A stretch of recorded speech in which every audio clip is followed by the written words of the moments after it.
Greetings, mortals. Welcome to another session of the Infernal Court in Musical Hell. I'm Diva, your judge, jury, executioner, and piratical maid of all work.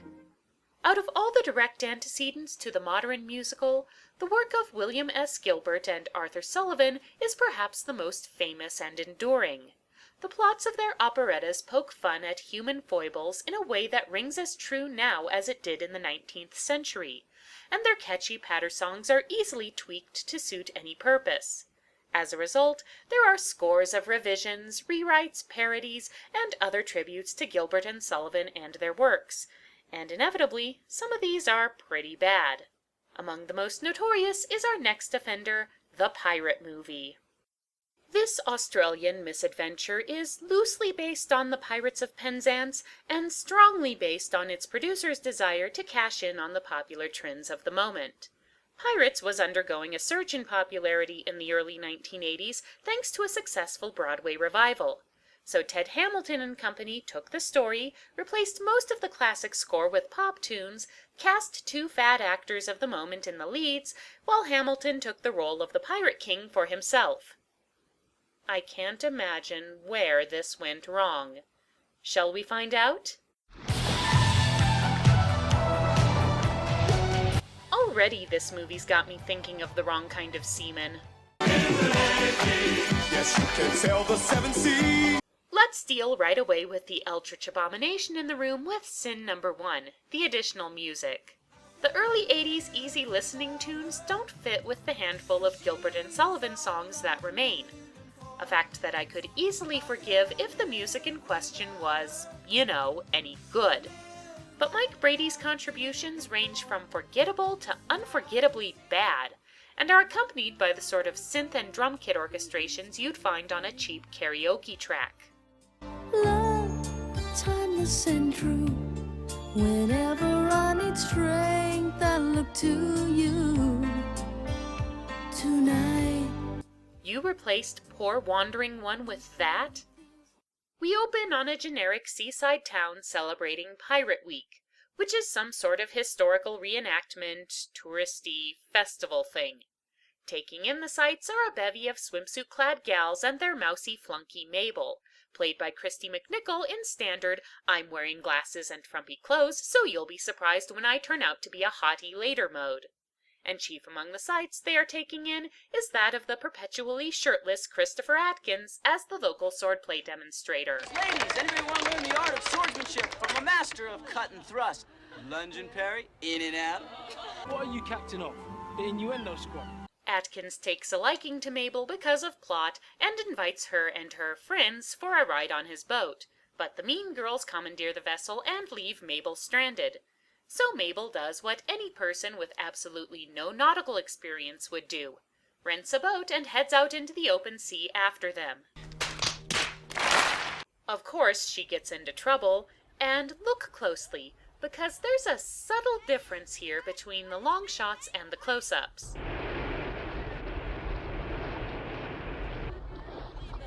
Incredible, isn't it? It's almost as if McNichol was just sitting in the studio tank getting water thrown in her face. The highly localized storm blows Mabel overboard, and with no life vest or survival skills, she washes up on a convenient shore that wasn't there 2 minutes ago. And as she lies unconscious, the screen goes all fuzzy and we're thrust into the actual story through that most absurd of framing devices, the dream sequence. This part of the movie follows the same basic premise as Pirates of Penzance. Atkins plays Frederick, a young lad apprenticed by chance to the Pirate King. Gah! Sweet Lucifer, Jareth thinks you're calling too much attention to your junk. But Frederick is now 21 years old, his apprenticeship is over, and he has vowed to dedicate himself to law and order and bring his former compatriots to justice. I've been as low and vicious as I could. But something inside tells me there's more to life. What are you, a Disney princess? Mark off sin number 2 for Atkins' terrible acting, which stands out even among the lousy performances of the rest of the cast. Frederick is also a bit restless, as he's been at sea his entire life and has never seen a woman apart from the ship's nurse and token lady pirate, Ruth, The pirate codpiece, King, casts Frederick off on his own in a lifeboat, luckily within spyglass distance of a nearby cove and an entire chorus of genteel ladies. It's a Freudoscope, and as good an excuse as any to talk about sin number 3, the forced attempt at zany humor. Absurdity is a key element in Gilbert and Sullivan's works. It's part of what makes them so much fun. In Pirates of Penzance alone, we have pirates who aren't very good at pirating, a hero with a firm but very ill-thought-out code of honor, a major general whose education has covered everything except anything useful to his job, bumbling policemen, and the world's loudest stealth attack. This is obviously stuff that's not meant to be taken seriously. The pirate movie either doesn't understand the inherent humor of its source material, or more likely doesn't expect the audience to understand it. Instead of letting the absurdity of the whole premise speak for itself, it drowns it under a tide of broad slapstick, crass jokes, and constant winking through the fourth wall. Picture watching your favorite comedy while this guy is sitting next to you. Aye, not a me, that's say no more. That's what this movie feels like. The frolicking beauties are the daughters of Major General Stanley, and Mabel is the youngest among them. Like her modern counterpart, this Mabel is also an outcast, probably because she dresses like a reject from Xanadu. But Frederick takes a liking to her, and before long they're making easy listening music together.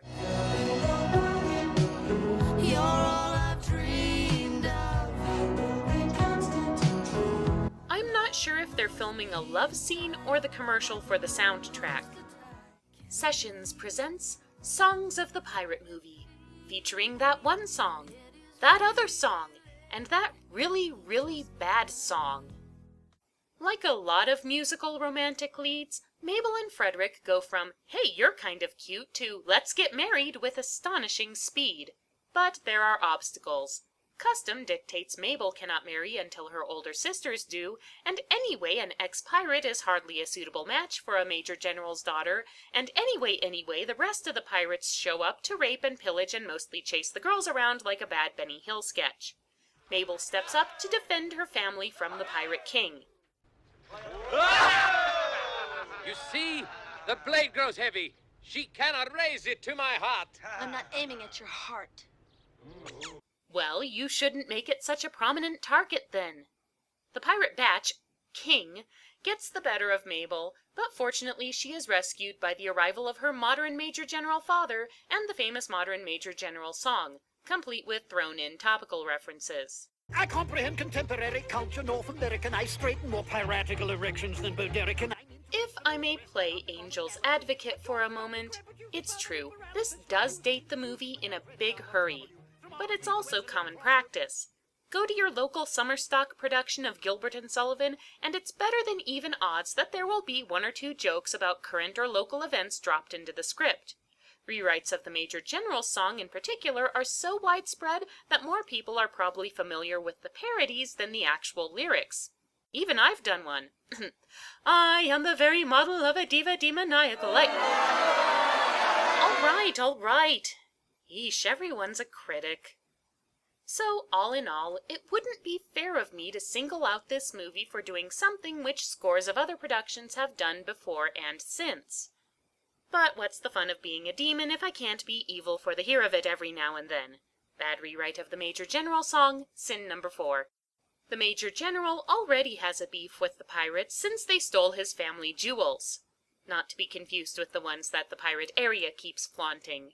So Mabel strikes a bargain with her dad. If she and Frederick can recover the family fortune, the two of them can get married. This provides ample opportunity for the stars to walk around half-dressed. I've never seen a woman like that before. The body is an 8. The brain is a 10. The dialogue is -12. Unfortunately, the Stanley treasure was lost at sea, and the only map to its location is tattooed on the Pirate King's back. So he's the only one who can never see it, I guess? So Mabel honey traps him into taking off his shirt so Frederick can copy the map, and one sexual farce later she makes her escape through kinky blindfold play. Where are you?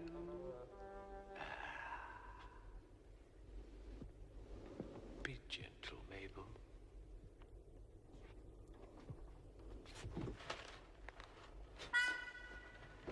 Oh! Mabel, your goosebumps have grown. He's being sexually assaulted. But he's the lucky one, as the rest of us have to sit through sin number 5, Pumpin' and Blowin'. This song is performed by Mabel while Frederick wanders around a giant fish tank looking for sunken treasure. It's not so much an insight into her feelings as an excuse for double entendre. I huffed and puffed just to keep love going. I'm done, I've had enough of pumping and blowing. She said blowin'. That's not the problem with this song. This is the problem with this song. Keep bumping, Blowing, keep bumping. blowing. What is... I can't even... You think we're sick and twisted mortals? Nuh-uh. I have seen the torments of hell, and they're nothing compared to this twisted shit you keep putting into your movies. What combination of drugs and sheer stupidity led to this moment? Who said, hey, you know what this pirate adventure comedy needs? Singing fish that turn into the Rolling Stones logo. Who approved that idea? Hundreds of people must have been involved in this movie. Did none of them say, this is crazy and also kind of nightmarish and maybe we shouldn't put it in here? At all? In fact, the entire buried treasure thing turns out to be a pointless detour. For after Frederick finds Nemo in the mouth of madness and recovers the treasure, we learn the pirates are hard on their heels and will launch an assault on the island at any moment. The Major General moves the goalposts on Frederick and says if he can thwart the attack, Mabel's hand is his.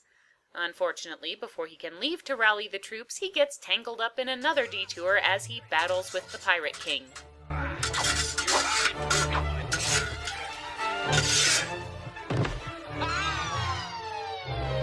I think these last two scenes exist because the writers wanted to make sure all the pirate story cliches were covered. The fight is just a walkthrough of the standard swordplay tropes, cutting the candles, swinging on chandeliers, and another random pop culture reference just because. Did I teach you that? Nah, I saw it in a movie once. You will burn eternally for that line. The fight is another waste of time as the Pirate King and Ruth